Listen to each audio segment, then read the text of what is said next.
The movie revolves around the Great Wall of Donald Trump's favorite country, one of the world's most fascinating wonders. It spreads over 9,000 kilometers and took over 1,700 years to build. It is said that the wall protects the civilization settled within from various known and unknown threats. The movie opens up with the European mercenaries William Guerin and Pero Tovar riding through a desert with a group of men. Unfortunately, they are chased by some bandits for infiltrating their territory, so they quickly hide out in a cave. William and his troops have been riding for more than 6 months in China in search of a magical black powder. It's believed that the powder turns air into fire and kills dozens of men at one time. It's the weapon of everyone's dreams. William and his team have lost more than 20 men, and with no map, food, or medicine, Tovar is fast losing hope. He insists on dropping the mission and returning back home, but William is determined to finish what they started. They take inventory of what they have left and discard whatever they deem unnecessary, including a heavy magnet. How's that work anyway? However, William decided to keep it, as it can be used to make a compass. Suddenly, the group hears strange noises, and they come under attack by a mysterious creature. This movie's based on real events. Several of the men are finished off, but William bravely kills the monster and cuts off its hand. He then decides to carry the severed arm with him, hoping that someone can identify it later. As they continue their journey towards the Great Wall, the group is reduced to just William and Tovar. Soon, they are greeted with multiple arrows from Chinese soldiers of the Nameless Order. Left with no choice, the two Europeans immediately surrender. As they are being taken inside, they reveal the monster's arm. Seeing this, the soldiers are stunned, so they rush to alert their superiors. General Shao, Strategist Wang, and Commander Lin, who surprisingly speaks English, probably to avoid subtitles, since this movie's target demographic doesn't know how to read. General Shao expresses surprise when he learns that the monster attacked them 2 days ago in the mountains. It appears as if everyone knows about its origins. William also lies about the reason for his visit, saying he has come to trade, but was ambushed. Lin doesn't believe him, but strategist Wang advises the commander to keep the prisoners alive, as they single-handedly killed the formidable monster. Their conversation is interrupted when a soldier comes rushing in and reveals that more creatures have been sighted, making their way toward the wall. Wasting no time, the general gathers his armies, including the foot soldiers, archers, and the Crane Corps, led by Lin. They all make their way to the top of the wall, with both William and Tovar still being held captive. It is finally revealed that the monster was actually a Tao Te, and they weren't expected to attack for another 9 days. Soon, thousands of these monsters start running toward the wall, prompting the soldiers to attack. Lin and her troops hang from cords and descend to the battleground, while the other soldiers launch burning rocks and arrows in the direction of the creatures. Meanwhile, William and Tovar watch the bloody battle transpire and start worrying for their own lives. As they shout for help, they notice another European named Ballard amongst them.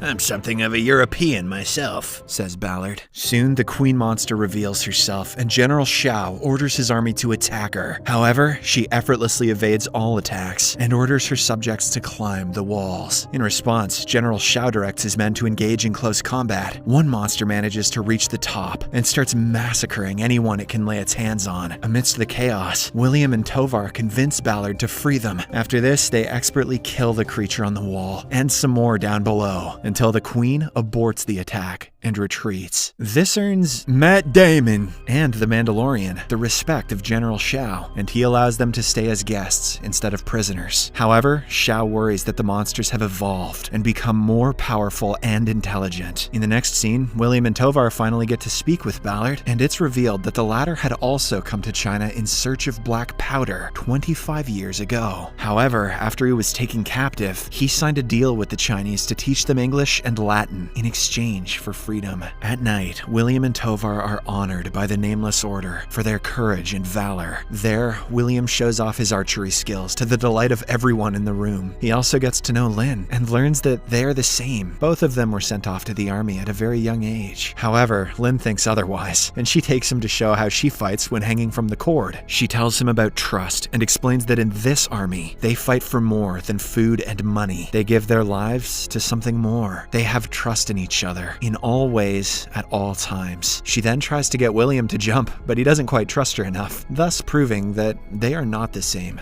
Matt Damon. Later that night, Ballard secretly meets with William and Tovar to show them a glimpse of the black powder stolen from strategist Wang's supply. He says that the Tao Te will soon return for battle, and it will be the perfect time for them to make their escape. William and Tovar then speak with Wang regarding a magnetic stone they had brought with them. The latter, who knows a great deal about science, believes that the strange stone could help them fight the Tao Te. After this, Wang tells them the legend of the Tao Te. It turns out that 200 centuries ago, there was an emperor who was consumed by greed. He deceived thousands of people and terrorized the area until calamity struck. The heavens sent a meteor that crashed into the Gowu mountain, turning it green and releasing the Tao Te. Since then, these monsters rise every 60 years to scourge the north of China. They are a reminder of what happens when human greed goes unchecked. The Tao Te eat anything, alive or dead, and take food to their queen. Only with the food they supply is she able to multiply. The capital and its 2 million people are only 400 kilometers away, and if the Tao Te ever managed to get that much nourishment, no corner of the world would be safe. They should have moved further away then. The Nameless Order have tried to hunt the Tao Te, but they always disappear without any trace. Shortly after, a Tao Te attacks soldiers near the wall once again, and in the fight, General Shao is mortally wounded. Before passing away, he makes Lin the commander of the Nameless Order. Later, General Lin receives a 900-year-old report from Bianliang, the capital, detailing the use of the magnetic stones as a way to repel the Tao Te. It's believed that the magnet makes the monsters deaf, and they are unable to receive signals from the queen, making them fall still. To test this theory, William suggests capturing one of the monsters by sedating it. The next morning, the soldiers gather for another battle against the Tao Te in the midst of a deep fog. Despite their plan to escape, William decides to stay and aid Lin during the fight. Because of this, Ballard suggests leaving him behind, but Tovar refuses to abandon his friend. Meanwhile, the soldiers are unable to capture a monster from up the wall, so William decides to slide down a chain. He succeeds in capturing one, but unbeknownst to him, another monster is lurking nearby. Fortunately, Tovar arrives in the nick of time and saves him. Soon, the two come under attack, but Lin uses rockets made with black powder, causing some of the monsters to blow up. Did I mention this is based on a true story? With this, the Europeans are rescued, and the mission is a success. After William recovers, Lin discusses the black powder with him, calling it a well-guarded secret of the wall. She calls it a terrible weapon that should never be used because of its destructive potential. She then comments that the greed of men is not so different from that of the Tao Te. Later, the soldiers test the magnet theory, and it is confirmed that it can be used to tame the monster. A lieutenant then proceeds to take the beast to the Emperor, as per the Imperial Order. Meanwhile, William goes to thank Tovar, but the latter calls him out for pushing their goal of stealing black powder aside. He reminds William that he's a thief, a liar, and a killer. He can never be a man of virtue. It's a pretty hypocritical thing for Joel to say. In the next scene, the soldiers detect some activity near the bottom of the wall. When they rush to investigate, they find a massive hole that the monsters have created. Now, they are on their way to the capital. Meanwhile, Tovar and Ballard locate the black powder hidden in the walls. With the soldiers preoccupied, they use some of it to blow open the door to the room where most of the powder has been stored. That was risky. The commotion attracts the attention of William, and he finds the two proceeding to steal the powder. He urges them to stop, but they refuse and instead knock him out before running away. On the other hand, Lin decides to head to Bianliang on balloons to defend the Emperor. However, before they could embark on their journey, she learns about Tovar and Ballard's betrayal. Infuriated, she accuses William of collaborating with the two, saying that she would have killed him herself if she wasn't the general. However, a young soldier who witnessed the entire thing steps forward and reveals that William actually tried to stop the other two from taking the powder. Nevertheless, Lin imprisons William before heading towards the capital city with her troops. She also sends a cavalry after Tovar and Ballard. Meanwhile, as the two are riding through the desert, Ballard betrays Tovar and leaves him stranded in the middle of nowhere. One by one, the soldiers set off on hot air balloons to the city. William is also freed and told to go back to his world and warn them about the incoming danger. However, he refuses to leave and instead decides to fight the monsters. And when he learns that the only way to save the world is by killing the queen, he boards a balloon and sets off for the capital. Elsewhere, Ballard is captured by the bandits and taken hostage. At night, while they are going through his stuff, they accidentally light up the black powder. Unfortunately for them, the powder immediately explodes, killing everyone on the spot. Meanwhile, Tovar is captured by the cavalry sent by Lyn. In the capital city, while experimenting with the monster, the young, naive emperor removes the magnetic stone for a second, causing the Tao Te to wake up.